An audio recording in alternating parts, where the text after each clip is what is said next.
Um, my speech is a letter from me to the author of the book.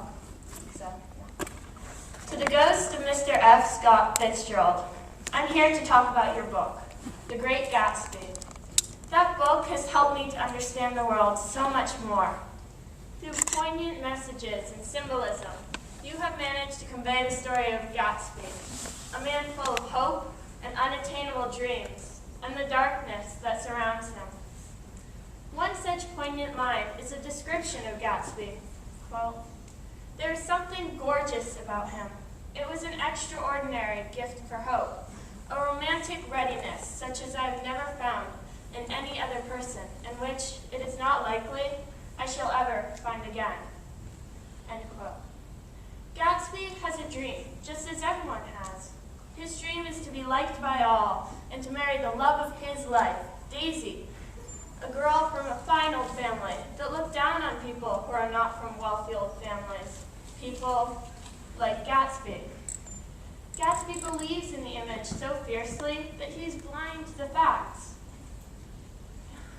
He is too blind to see that not only are perfect things impossible, but the girl he is in love with has grown up, changed, and he just needs to move on to find the next dream. Gatsby believed in the green light, in the orgastic future that year by year recedes before us. It eluded us then, but that's no matter. Tomorrow we will run faster, stretch our arms out farther, and one fine morning, so we beat on, boats against the current, borne ceaselessly into the past.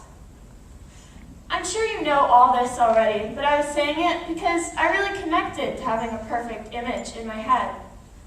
My perfect image was my first kiss.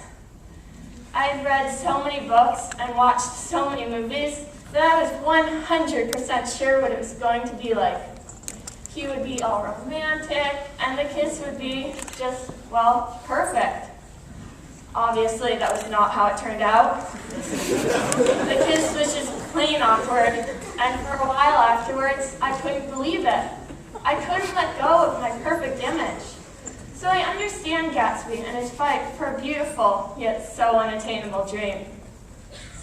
Your book really delved into the problems in our everyday life. You point this out by saying, quote, "No, Gatsby turned out all right at the end. It is what preyed on Gatsby, what foul dust floated in the wake of his dreams, that temporarily closed out all my interest in the abortive sorrows and short-winded elations of men." End quote. People in the book are always judging Gatsby and just not caring about him. People like Daisy's husband, Tom, look down on him for not being from an old, wealthy family. And Daisy herself abandons him in his worst moments. I've experienced the judging and seen the not caring before. I'm a freshman in high school. The freshmen are not exactly the most popular. The way that some seniors look at me, ones who know nothing about me except that I'm in a low grade. I can basically see them judging me. I once asked my coach a clarifying question in soccer, and after the coach had answered, a senior said, "Duh," in a totally demeaning and contemptuous manner. It's not all seniors, neither is it only seniors. It's just they're a good example. Also, there are points in all people's lives when a person decides just not to care. When a person decides not to do something for or with another person, they're deciding that they, in that moment, care more about themselves than they do about that person. It can be as little a thing as not going to someone's party when you know they really want you to come. It's not a bad thing. Everyone needs a little me time sometimes. But just like most things, everything in moderation. The trouble comes when people stop caring about other people all the time. In wars, people do not care about the lives of the other side enough to be able to go out and kill each other.